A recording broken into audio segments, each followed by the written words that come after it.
સૌ સ્વજનોને નવરાત્રિની ખૂબ ખૂબ શુભકામનાઓ.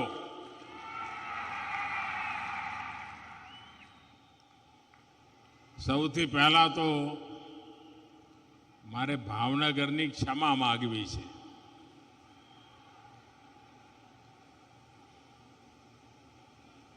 હું ભૂતકાળમાં ક્યારે આટલા બધા સમય પછી ભાવનગર આવ્યો હોઉં એવી આ પહેલી ઘટના છે. વચ્ચે આવી ન શક્યો એટલા માટે ક્ષમા માંગુ છું. અને છતાંય આજે આપે જે આશીર્વાદ વરસાવ્યા છે, જે પ્રેમ વરસાવ્યો છે, એને હું ક્યારેય નહીં ભૂલી શકું. દૂર દૂર સુધી મારી નજર જાય છે. આટલી મોટી સંખ્યામાં અને એ પણ આવી ગરમીમાં આપને શત શત નમન કરું છું. આજે મારી ભાવનગરની મુલાકાત એક વિશેષ છે. एक तरफ देश जहां आजादी के 75 वर्ष पूरे कर चुका है, वहीं इस साल भावनगर अपनी स्थापना के 300 वर्ष पूरे करने जा रहा है. 300 वर्षों की अपनी इस यात्रा में भावनगर ने सतत विकास की, सौराष्ट्र की सांस्कृतिक राजधानी के रूप में अपनी एक पहचान बनाई है. इस विकास यात्रा को नए आयाम देने के लिए आज यहां करोड़ों रुपयों के अनेक प्रोजेक्ट्स का लोकार्पण और शिलान्यास हुआ है. ये प्रोजेक्ट भावनगर की पहचान को सशक्त करेंगे, सौराष्ट्र के किसानों को सिंचाई की नई सौगात देंगे, आत्मनिर्भर भारत अभियान को और मजबूती देंगे. रीजनल साइंस सेंटर के बनने से शिक्षा और संस्कृति के शहर के रूप में भावनगर की पहचान और समृद्ध होगी. इन सभी प्रोजेक्ट्स के लिए आप सभी को बहुत बहुत बधाई.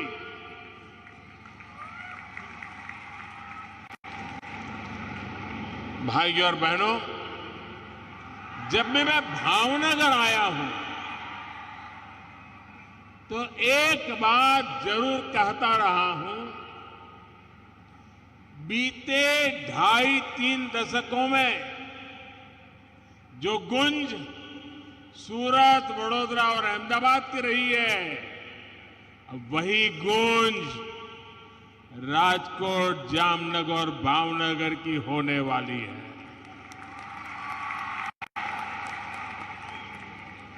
सौराष्ट्र की समृद्धि को लेकर मेरा विश्वास इसलिए प्रगाढ़ रहा है क्योंकि यहां उद्योग, खेती, पर्यटन, इन तीनों के लिए ही अभूतपूर्व संभावनाएं हैं. आज का ये कार्यक्रम इसी दिशा में तेजी से आगे बढ़ते डबल इंजन सरकार के प्रयासों का एक जीता जागता सबूत है. भावनगर समंदर के किनारे बसा जिला है. गुजरात के पास देश की सबसे लंबी कोस्टलाइन है, लेकिन आजादी के बाद कई दशकों में तटीय विकास पर उतना ध्यान नहीं दिए जाने की वजह से ये विशाल कोस्टलाइन एक तरह से लोगों के लिए बड़ी चुनौती बन गई थी। समंदर का खारा पानी यहां के लिए अभिशाप बना हुआ था। समंदर के किनारे बसे गांव के गांव खाली हो गए थे। लोग यहां वहां पलायन करने लगे थे। कितने ही नौजवान सूरत जाते थे, वहां एक ही कमरे में 10-10, 15-15, 20-20 लोग जैसे तैसे गुजारा करते थे। ये स्थिति बहुत दुखद थी। साथियों, बीते 2 दशकों में गुजरात की कोस्टलाइन को भारत की समृद्धि का द्वार बनाने के लिए हमने ईमानदारी से प्रयास किया। रोजगार के अनेक नए अवसर खड़े किए। गुजरात में हमने अनेकों पोर्ट्स विकसित किए, बहुत से पोर्ट्स का आधुनिकीकरण कराया।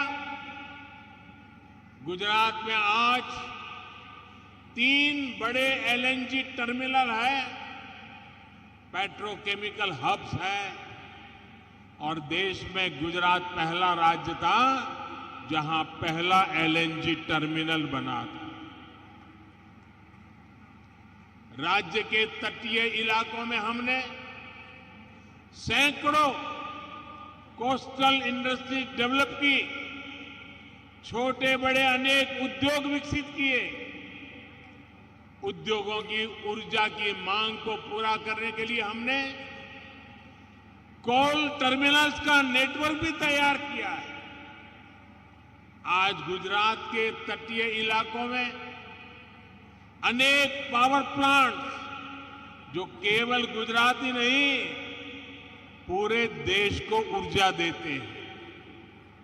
हमारे मछुआरे भाई बहनों की मदद के लिए हमने फिशिंग हार्बर्स बनवाए, फिश लैंडिंग सेंटर्स और फिश प्रोसेसिंग को भी बढ़ावा दिया। फिशिंग हार्बर का जो मजबूत नेटवर्क हमने तैयार किया है, उसका भी निरंतर विस्तार किया जा रहा है, उसका आधुनिकीकरण किया जा रहा है। गुजरात के तटीय क्षेत्र में मैंग्रोव के जंगलों का विकास करके हमने कोस्टल इकोसिस्टम को और सुरक्षित बनाया है और मजबूत बनाया है। और उस समय भारत सरकार में जो मंत्री हुआ करते थे, उन्होंने एक बार कहा था कि हिंदुस्तान के तटीय राज्यों को गुजरात से मैंग्रोव का विकास कैसे हो सकता है, ये सीखना चाहिए। ये काम आप सबके सहयोग से गुजरात में हुआ है। हमने एक्वाकल्चर को भी निरंतर बढ़ावा दिया। गुजरात देश के उन अग्रणी राज्यों में है जहां सीवीड की खेती को लेकर बड़े प्रयास हुए हैं। आज गुजरात की कोस्टलाइन देश के आयात निर्यात में बहुत बड़ी भूमिका निभाने के साथ ही लाखों लोगों को रोजगार का माध्यम भी बनी है। आज गुजरात की कोस्टलाइन रिन्यूएबल एनर्जी और हाइड्रोजन इकोसिस्टम उसका पर्याय बनकर के उभर रही है। हमने सौराष्ट्र को भी ऊर्जा का एक महत्वपूर्ण केंद्र बनाने का प्रयास किया। गुजरात और देश की ऊर्जा, उसकी जो जरूरतें हैं, उसके लिए जो कुछ भी चाहिए, आज ये क्षेत्र उसका बड़ा हब बन रहा है।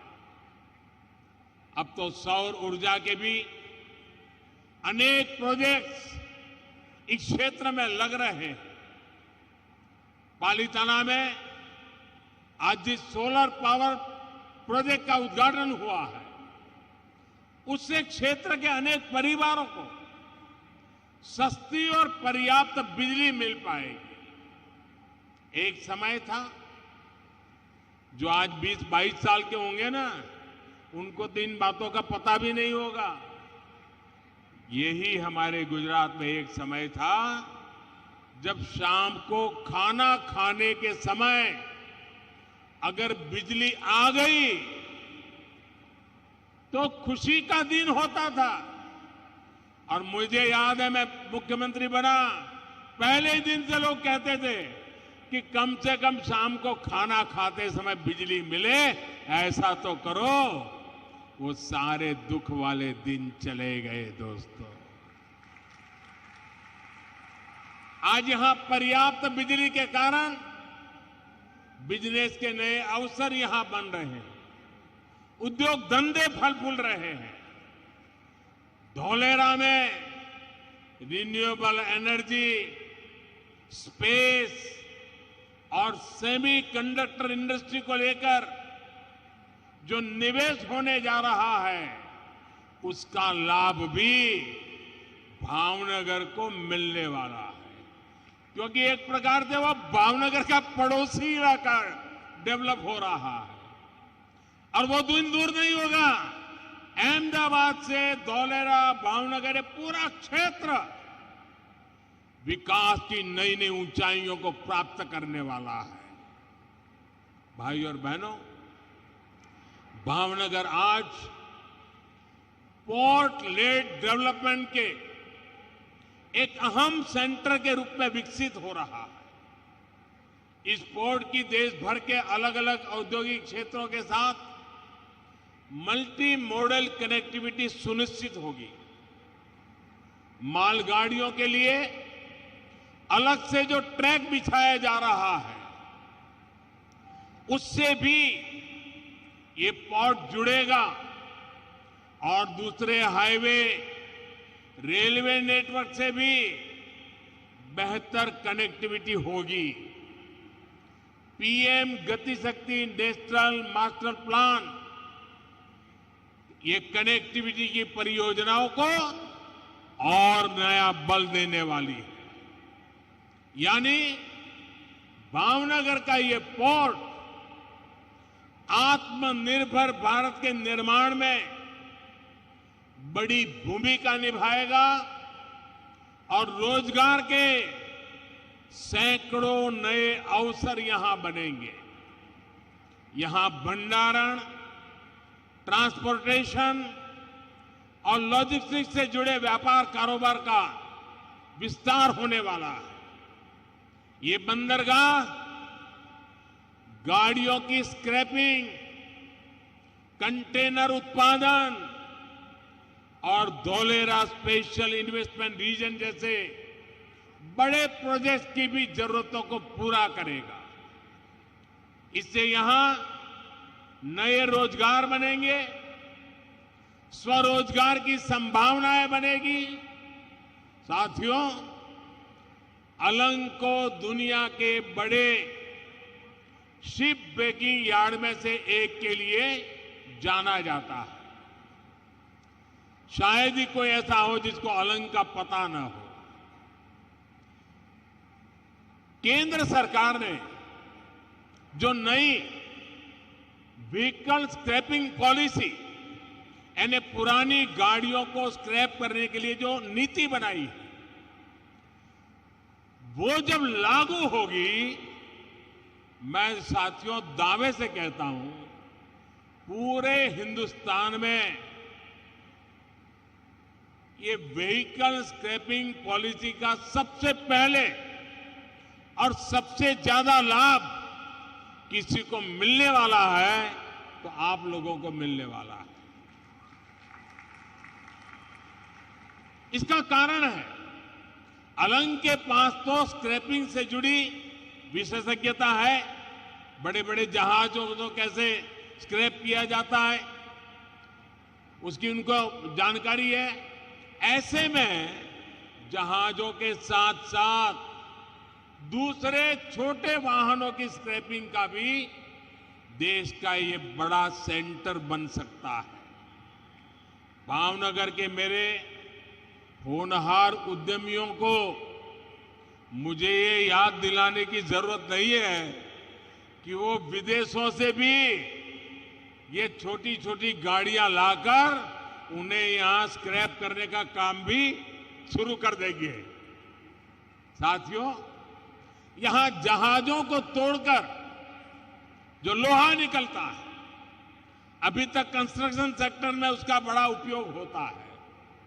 हाल ही में हमने देखा है कि कंटेनरों के लिए किसी एक ही देश पर अति निर्भरता से कितना बड़ा संकट खड़ा हो सकता है।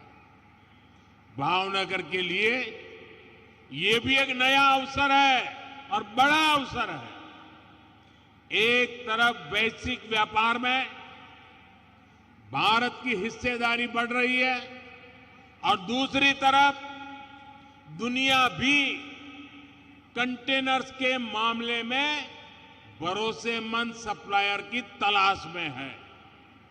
पूरी दुनिया को लाखों कंटेनर की जरूरत है।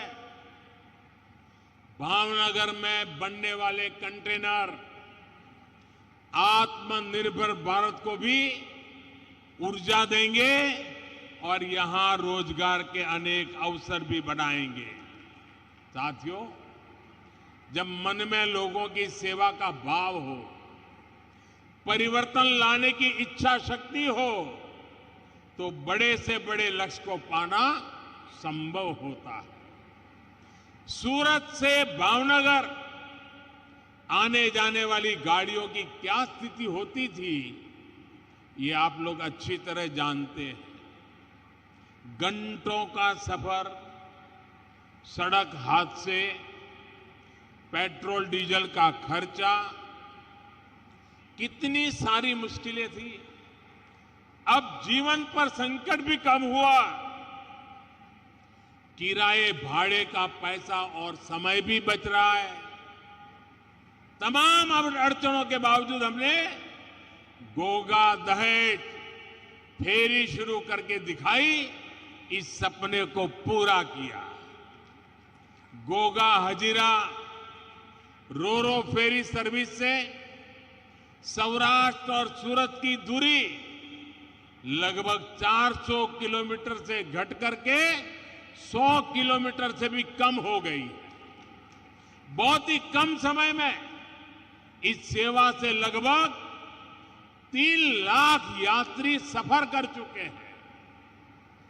80,000 से अधिक गाड़ियों को यहां से वहां पहुंचाया गया है और इसी साल अब तक 40 लाख लीटर से अधिक पेट्रोल डीजल की बचत हुई है। मतलब उतने पैसे आप लोगों की जेब में बचे हैं। आज से तो इस रूट पर बड़े जहाजों के लिए भी रास्ता साफ हुआ है।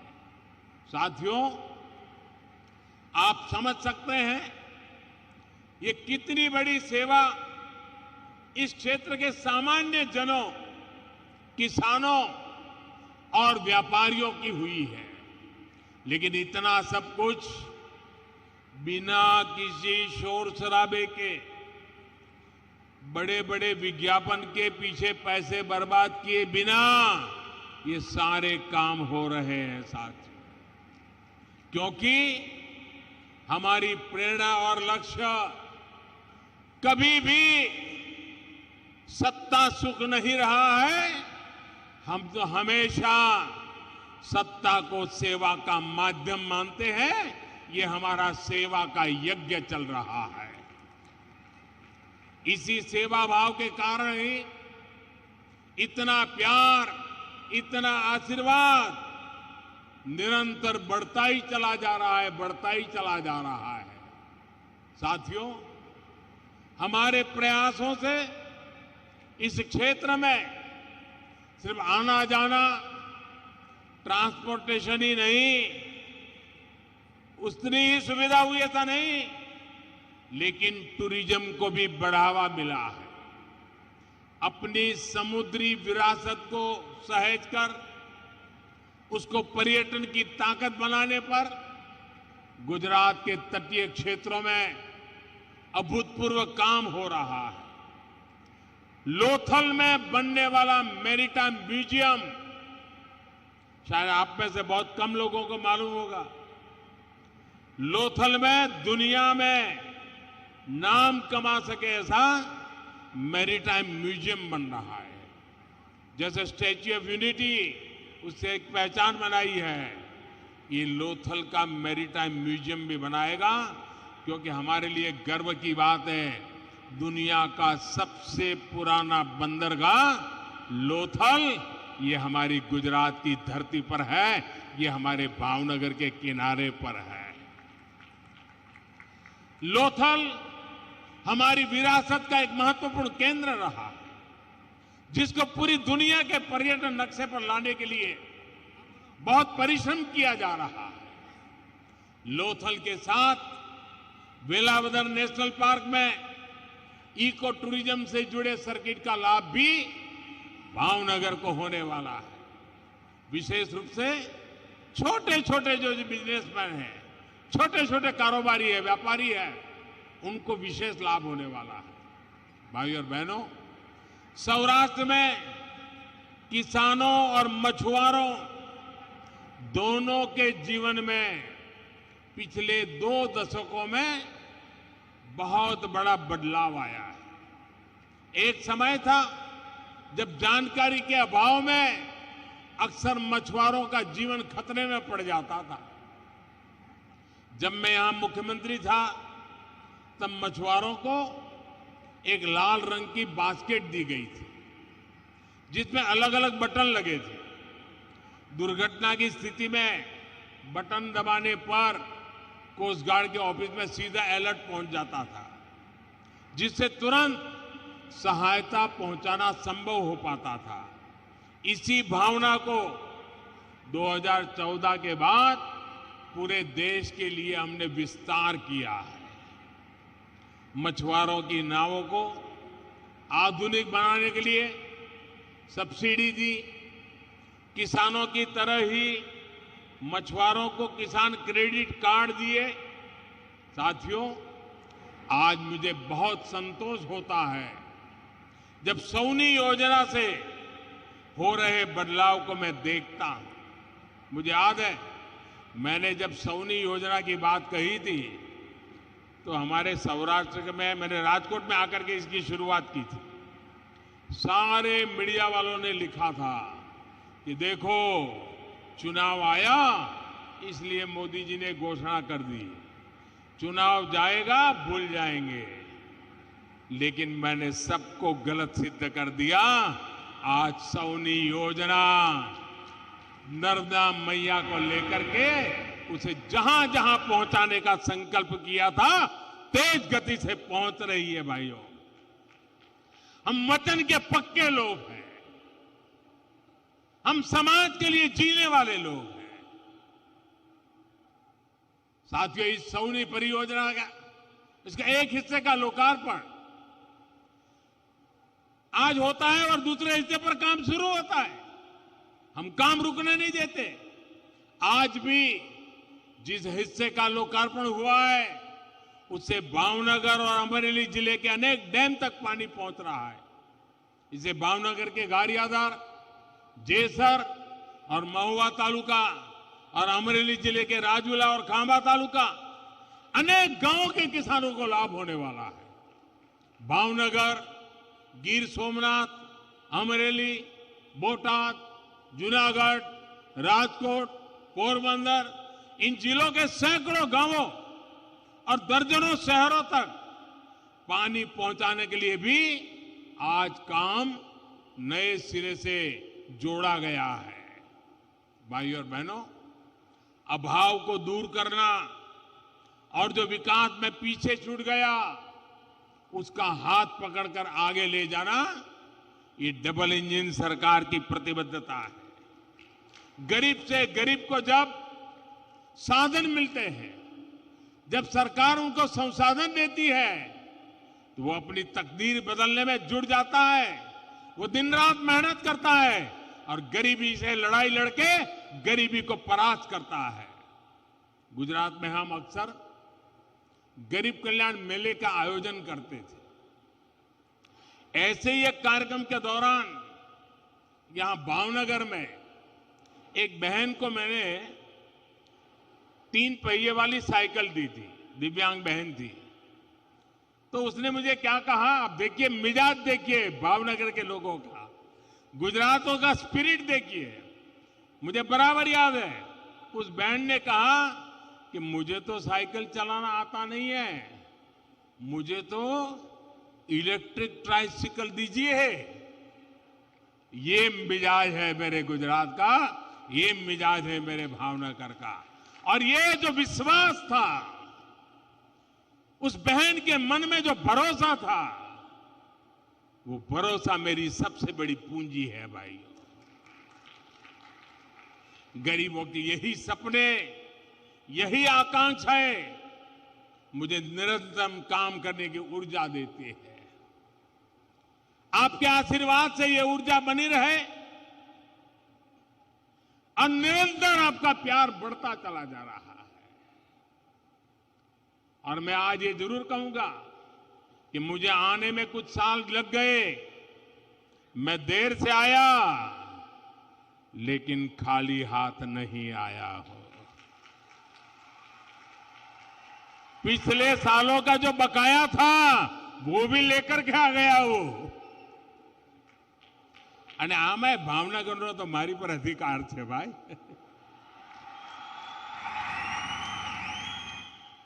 તમે ભાવનગર આવો અને નરસિંહ બાબાના ગાંઠિયા,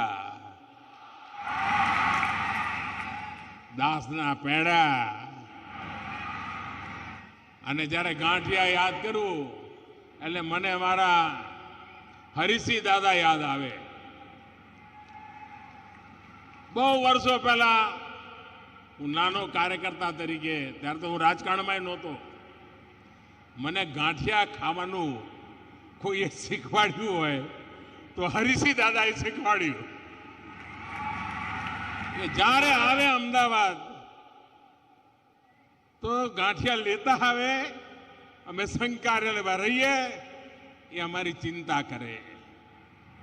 अने आजे ज्यारे भावनगर आवुं ત્યારે નવરાત્રીનું વ્રત ચાલે એટલે હમણાં તો બધું નકામું